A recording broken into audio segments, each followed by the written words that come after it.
ตอนที่จังหวะที่ยืนขึ้นเนี่ยมีหวั่นใจบ้างไหมครับว่าอาจจะคือความสงบเรียบร้อยอาจจะไม่เกิดขึ้นที่เราคาดไว้แต่ตอนนั้นเป็นไปได้ไหมพี่รองแบบตอนนั้นนะฮะผมเชื่อว่าสมาชิกทั้งสองฝ่ายเลยนะครับผมเชื่อว่าเขามีวุฒิภาวะมากพอสมควรมีความเข้าใจในข้อบังคับนะครับแล้วผมก็เชื่อว่าทุกคนมีจุดประสงค์เดียวกันนั่นแหละคือพยายามที่จะทำให้การประชุมเนี่ยมันดำเนินการไปได้แต่ว่าใน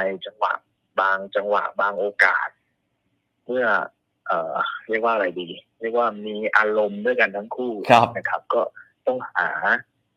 อะไรสักอย่างหนึ่งมาหยุดอารมณ์ของเขาในช่วงเวลานั้น